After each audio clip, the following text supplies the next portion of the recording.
Maths का कभी नहीं आएगा विचार जब आप लोग क्वेश्चन से सॉल्व करोगे। हजार हजार क्वेश्चन सॉल्व करने का मीनिंग है बच्चा लोग, आप लोग को प्रैक्टिस इतनी करना है कि आप लोग को मैथमेटिक्स का कभी विचार ही नहीं आए कि ये सब्जेक्ट इतना हार्ड क्यों है। Mathematics is very easy subject. आप लोग अगर प्रैक्टिस करोगे तो आप लोग को ये सबसे आसान लगेगा, ये मेरा आप लोगों से वादा है। Hello and welcome to my YouTube channel life mass life. यहां पर मैं आप लोगों को मैथमेटिक्स सिखा रहा हूं काफी आसान वे में। आज के लेक्चर में हम पढ़ने वाले हैं class 10 chapter number 1 real numbers का एक्सरसाइज 1.2 पूरा। ये एक्सरसाइज सिर्फ डिपेंडेंट है इरेशनल नंबर के कंसेप्ट पे। इरेशनल नंबर का मैंने आप लोग को बताया था क्या होता है, रैशनल नंबर क्या होता है। इंट्रोडक्शन वीडियो में मैंने आप लोग को सब कुछ बताया था। अगर आप लोगों ने वीडियोस नहीं देखा इसके पहले के तो डिस्क्रिप्शन बॉक्स में लिंक डाल रहा हूं, जाकर वो भी देख के आ जाओ और चीजों को सटीक तरीके से क्लियर करो। चलो शुरू करते हैं। पहला क्वेश्चन दिया है prove that root 5 is irrational. हमें इसको इरेशनल प्रूफ करना है। उसको पता है वो इरेशनल है लेकिन हमको प्रूफ करके दिखाना हो इरेशनल कैसे है। सो एक काम करते हैं, सबसे पहले हम मुजोरी करते हैं। बोला है इरेशनल प्रूफ करने के लिए हम इसको मानते हैं रैशनल। क्या मानते हैं इसको? रैशनल। सो हम यहां पे बोलते हैं, यहां हम बोलते हैं let us assume that root 5 is rational. हमने क्या अज्यूम किया बच्चा लोग? इसको रूट 5 को रैशनल। अब रैशनल नंबर की डेफिनेशन क्या बोलती है? वो हमेशा p बाय क्यू के फॉर्म में होता है जहां पर q जीरो नहीं होता है। p and q integers and को प्राइम्स होते हैं। सो रैशनल नंबर में हमेशा कॉमन फैक्टर 1 होता है, याद रखना। रैशनल नंबर में कॉमन फैक्टर 1 होता है। हम यहां पर चेक करेंगे कि इसका भी कॉमन फैक्टर 1 आता है क्या। अगर कॉमन फैक्टर 1 आया तो रैशनल रहेगा, अगर कॉमन फैक्टर 1 से ज्यादा आया तो समझ जाना इरेशनल नंबर है। ठीक है, तो चलो हम इसको लिखते हैं root 5 is equal to rational number के फॉर्म में p बाय क्यू। यहां लिखते हैं q is not equal to 0। p and q are coprime integers. समझ गया? अब इसको हम थोड़ा सा सिंप्लीफाई करते हैं और देखेंगे इसका कॉमन फैक्टर 1 आता है क्या। अगर 1 आया तो समझना रैशनल है। सो हम क्या करेंगे, q को यहां भेजेंगे। सो ये हो जाएगा root 5 into q is equal to p। अभी हमें स्क्वायर रूट हटाना है, इट मीन्स हमें स्क्वायरिंग करना पड़ेगा। सो हम करेंगे squaring both side, squaring on both side. Squaring on both side जैसे करेंगे बच्चा लोग, हमें मिलेगा ये root 5 into q whole square is equal to p का स्क्वायर। रूट 5 का स्क्वायर कितना होता है? 5 होता है, क्योंकि स्क्वायर टप्पर कट जाता है। रूट 5 का स्क्वायर मतलब रूट 25। रूट 25 का स्क्वायर होता है 5। क्यू का स्क्वायर हो जाएगा q square is equal to p square. इतना क्लियर है? अब अगर मैं 5 को यहां भेजूंगा तो क्या करेंगे बच्चा लोग? डिवाइड करेगा। अगर मैं 5 को वहां भेजूंगा तो क्या करेगा? ये डिवाइड करेगा। इट मींस हमें यहां से दिख रहा है कि जो पी स्क्वायर है वो डिविजिबल है किससे? 5 से। अगर पी स्क्वायर डिविजिबल है 5 से, इट मींस पी भी डिविजिबल होगा 5 से। चलो दिखाता हूं। अगर समझ लो 3 का स्क्वायर 9 है, 9 3 से डिविजिबल है, इट मींस जो 3 है वो भी तो 3 से डिविजिबल है कि नहीं? वही हम यहां पे कंसेप्ट लगा रहे हैं। अगर पी स्क्वायर डिविजिबल है 5 से, if p square is divisible by 5, then p is also divisible by 5। p is also divisible by 5। इतना समझ गया होगा। लेट्स से इसको हम इक्वेशन नंबर 1 बोल देते हैं। हमने यहां देखा कि जो p है उसका कॉमन फैक्टर 5 आ रहा है, 1 नहीं आ रहा है, 5 आ रहा है। अब देखते हैं कि q का भी फैक्टर 5 आता है क्या। अगर p एंड q दोनों 5 से डिविजिबल रहेंगे, समझ जाना ये नंबर रैशनल नहीं है। क्या रहेगा फिर? इरेशनल रहेंगे। चलो अभी उसको हम प्रूफ करने के लिए क्या करते हैं, यहां पर एक चीज पकड़ते हैं। देखो हम क्या करते हैं, इस p की जगह पर कोई दूसरा एक वेरिएबल लेते हैं। समझ लो r लिया मैंने। So let us consider that let p is equal to, यहां पर 5 है तो 5 लेना और पी एंड क्यू छोड़ के आर ले लो। अब इस p is equal to 5r को यहां पर पुट कर लो। सो ये बन जाएगा 5q का square is equal to 5 into r का होल स्क्वायर। 5q का स्क्वायर जैसो के वैसो, 5 का स्क्वायर होता है 25, r का स्क्वायर हो जाएगा r स्क्वायर। आप लोग देख सकते हो कि 5 1 जा 5, 5 5 जा 25 है। So q square is equal to 5 into r square. 5 यहां पर आएगा तो डिवाइड करेगा। So q square upon 5 is equal to r square. लो जी हमारी मुझे टूट गई। देखो देखो देखो देखो, यहां पर जो q स्क्वायर है वो किससे डिविजिबल है? 5 से। अगर q स्क्वायर 5 से डिविजिबल है तो q भी किससे डिविजिबल होगा?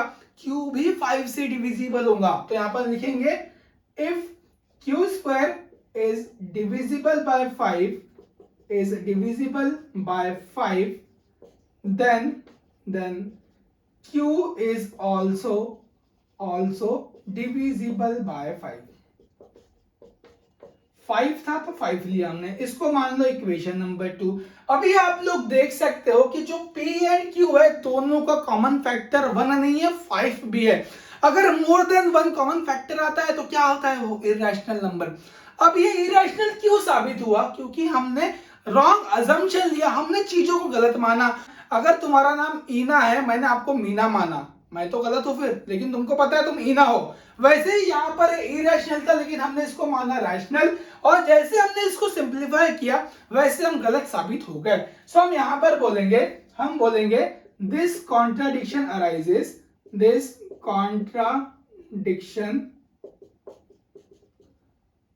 contradiction arises due to wrong assumption। हमने क्या किया था?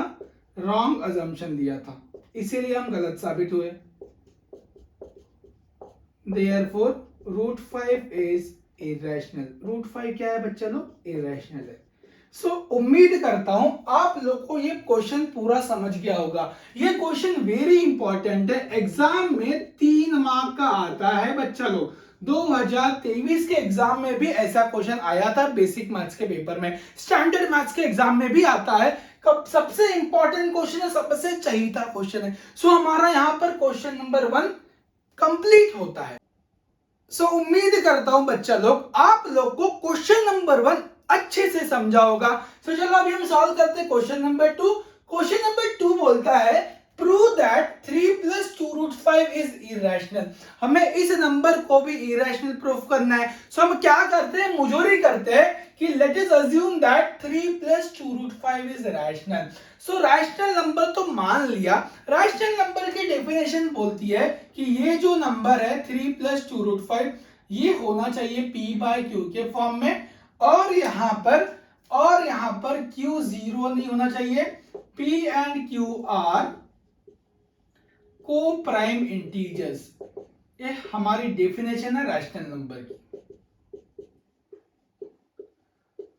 अब क्या करेंगे हम यहाँ पे? जैसे लास्ट वाले क्वेश्चन में हमने डायरेक्ट स्क्वेयरिंग किया था, यहाँ पर नहीं करेंगे, इतना तामझाम नहीं करना है क्योंकि यहाँ पर ऑलरेडी कुछ नंबर्स दिए जो कि इसके साथ में है, तो पहले हम उसको उधर भेजेंगे। 3 एक रैशनल नंबर हमें पता है तो 3 को हम उधर भेज देते हैं। सो ये बन जाएगा 2 √5 is equal to p/q minus 3। अगर मैं इसको सिंप्लीफाई करूंगा बच्चा लोग तो क्रॉस मल्टीप्लाई होगा, p1 जा p, 3 into Q 3 cube upon में बचेगा क्यूब। सो ये पार्ट तो रैशनल है। अब ये जो 2 है 2 भी रैशनल नंबर होता है, पता है आप लोग को। अगर मैं 2 को यहां भेजूंगा तो डिवाइड करेंगे। 2 रैशनल क्यों है? क्योंकि 2/1 होता है, ये दोनों का कॉमन फैक्टर 1 ही है सिर्फ, इसीलिए 2 एक रैशनल नंबर है। अब क्या किया हमने? इस 2 को यहां भेज दिया तो ये बच गया √5 is equal to p-3 cube upon 2 cube बच गया। अब मैं यहां से डायरेक्टली बता सकता हूं कि ये वाला जो पार्ट है रैशनल है, सही है। राइट हैंड साइड जो है वो रैशनल है, it means left hand side को भी क्या होना पड़ेगा? रैशनल होना पड़ेगा। राइट हैंड साइड रैशनल है तो लेफ्ट हैंड साइड को भी रैशनल होना पड़ेगा। लेकिन हमें पता है कि √5 कौन सा नंबर है? इरेशनल नंबर है। इसके पहले हमने उसको प्रूफ किया था।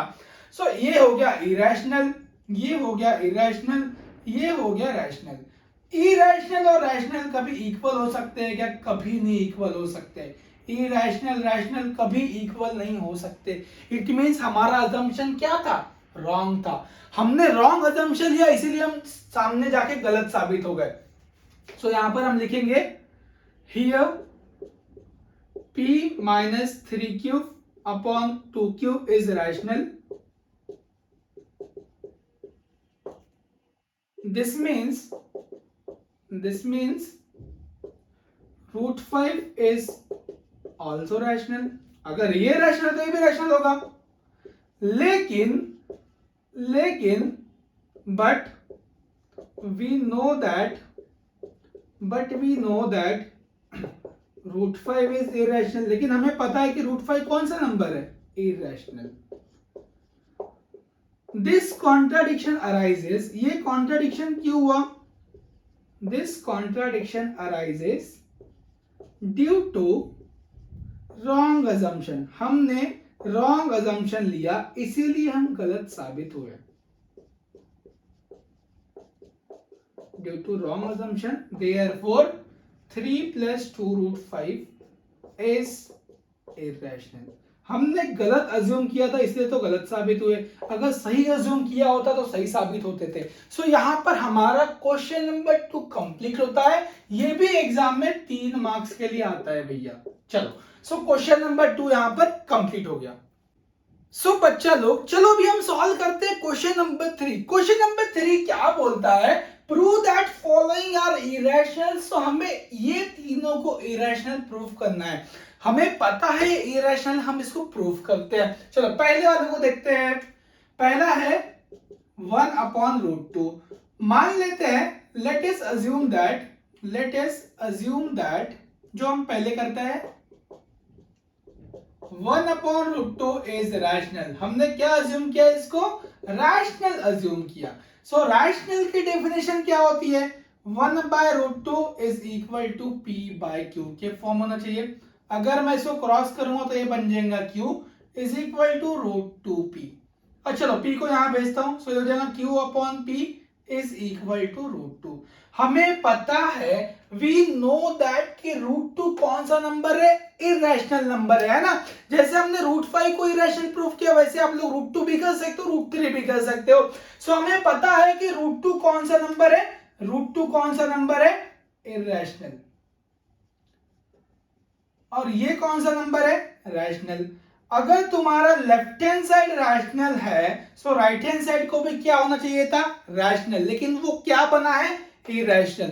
सो ये कॉन्ट्राडिक्शन क्यों हुआ, क्योंकि हमने अजम्पशन क्या लिया था, रॉन्ग लिया था। सो यहां पर लिखेंगे हम लिखेंगे Q upon P is rational. It means क्या होगा, it means root 2 is also rational. लेकिन ये रैशनल है क्या बच्चे लोग, नहीं। यहां लिखेंगे but we know that root 2 is irrational. पहले क्वेश्चन में मैंने आप लोग को पूरा प्रूफ करके दिखाया था। But we know that root 2 is irrational, this contradiction arises. ये कॉन्ट्राडिक्शन क्यों आया, this contradiction arises due to wrong assumption,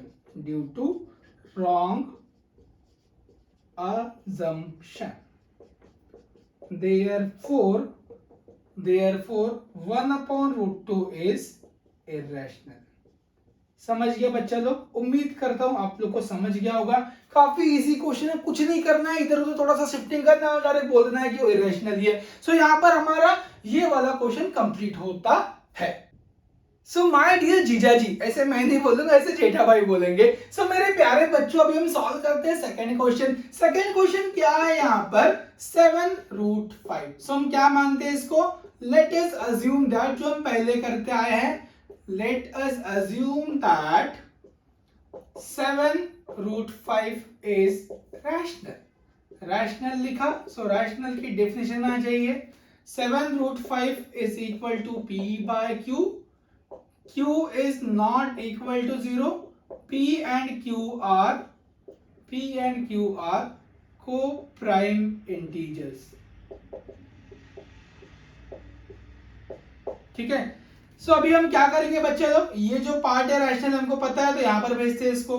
सो ये हो जाएगा √5 is equal to P upon 7Q।